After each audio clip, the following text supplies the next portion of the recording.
حضرت ابراہیم علیہ السلام اور آگ کا معجزہ، ایک مکمل داستان۔ کیا آپ اس منظر کا تصور کر سکتے ہیں؟ ایک تنہا انسان ایک ایسے بادشاہ کے حضور کھڑا ہے، ایک ایسا حکمران جس کے سامنے ساری سلطنت سر جھکاتی ہے۔ اس کا ہر کہا ہوا قانون کا درجہ رکھتا ہے اور اس کا تکبر آسمانوں کو بھی نیچا دکھانے کی کوشش کرتا ہے۔ کیا آپ نے کبھی سنا ہے کہ آگ ٹھنڈی بھی ہو سکتی ہے؟ کیا ایسا ممکن ہے کہ ایک دہکتی ہوئی آگ جسے ہزاروں لوگ دیکھ رہے ہوں، کسی ایک شخص کے لیے سلامتی اور راحت کا باعث بن جائے؟ ذرا سوچئے، ایک وسیع میدان ہے، دور دور تک تماشائیوں کا جمع غفیر ہے اور شعلے آسمان سے باتیں کر رہے ہیں۔ عین اس آگ کے سامنے ایک تنہا شخص کھڑا ہے جس کے ہاتھ بندھے ہوئے ہیں اور اسے منجنیق میں بٹھایا جا رہا ہے۔ لوگ چلا رہے ہیں، اسے جلا دو، اسے جلا دو، لیکن پھر ایک ایسا حکم صادر ہوتا ہے جو زمین سے آسمان تک ہر سچے مومن کے دل کو منور کر دیتا ہے۔ یہ محض ایک فرد کی آزمائش نہیں تھی، بلکہ یہ توحید اور شرک کے درمیان ایک فیصلہ کن لمحہ تھا۔ آج ہم حضرت ابراہیم علیہ السلام کے آگ کے معجزے کی مکمل اور مستند کہانی سنیں گے۔ اسلامی تاریخ میں حضرت ابراہیم علیہ السلام کو خلیل اللہ یعنی اللہ کا دوست کہا جاتا ہے۔ قرآن مجید میں آپ کا ذکر بار بار آیا ہے۔ آپ کی زندگی ایمان، صبر اور توحید کی ایک عظیم مثال ہے۔ آپ ایک ایسے معاشرے میں پیدا ہوئے جہاں لوگ پتھر کے بتوں کو خدا مانتے تھے اور آپ کے والد آزر بھی بت تراش تھے۔ شرک ہر طرف پھیلا ہوا تھا اور گمراہی عام تھی۔ اس قوم پر نمرود نامی ایک بادشاہ حکومت کرتا تھا، ایک ایسا جابر حکمران جو اپنی طاقت کے نشے میں خود کو خدا سمجھ بیٹھا تھا۔ لیکن اسی ماحول میں ایک نوجوان نے اٹھ کر اپنی قوم سے سوال کیا، تم ان چیزوں کی عبادت کیوں کرتے ہو جو نہ سن سکتی ہیں اور نہ کوئی فائدہ پہنچا سکتی ہیں؟ یہ سوال محض ایک سوال نہیں تھا، یہ ایک انقلاب کی شروعات تھی، اور یہی سوال آخرکار آپ کو ایک بہت بڑی آزمائش، آگ کی آزمائش کی طرف لے گیا۔ قدیم بابل کی سرزمین، جہاں بلند و بالا محلات، وسیع و عریض بازار اور ہر طرف سجے ہوئے بڑے بڑے بت نظر آتے تھے۔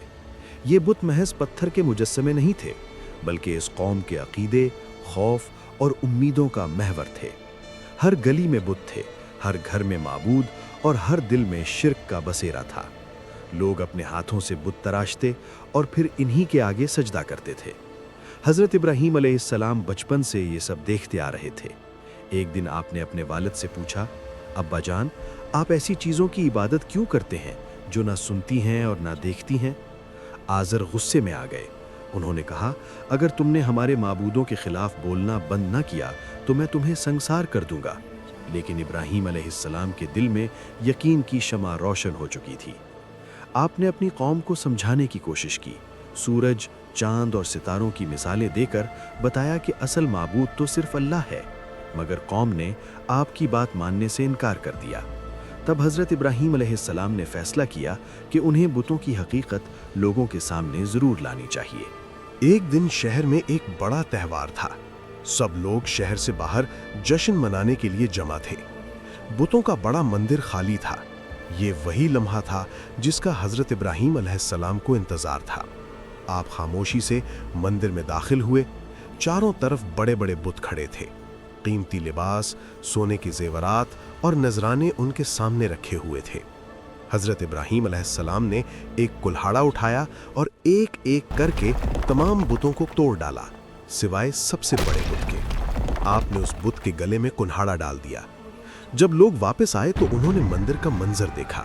ہر طرف ٹوٹے ہوئے بت بکھرے پڑے تھے۔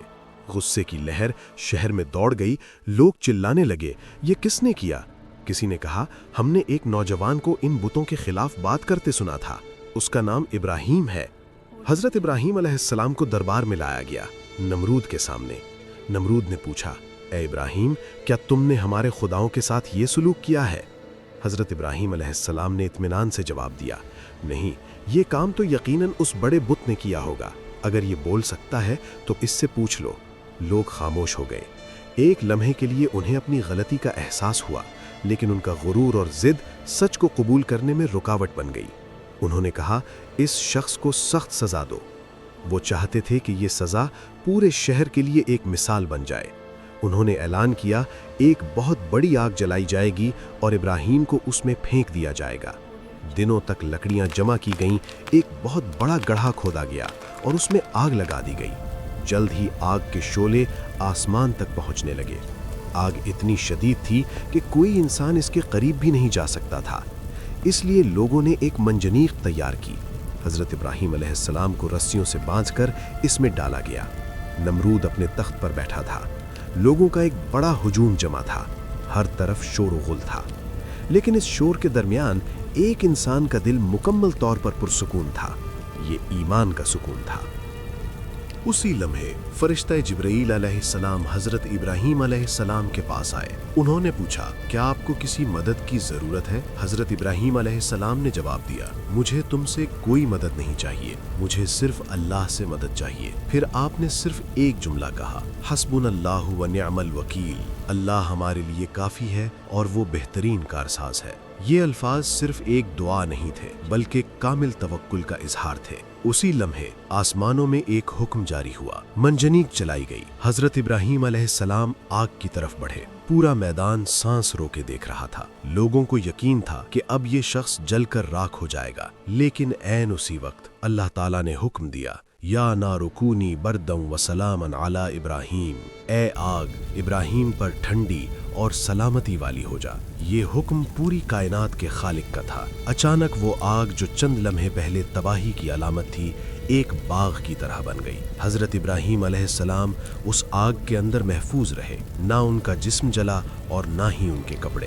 روایات کے مطابق آپ کئی دن تک آگ کے اندر رہے اور بالکل سلامت باہر نکل آئے۔ جب لوگوں نے یہ منظر دیکھا تو وہ حیرت سے دم بخود رہ گئے۔ یہ صرف ایک معجزہ نہیں تھا، یہ توحید کی فتح اور شرک کی شکست تھی۔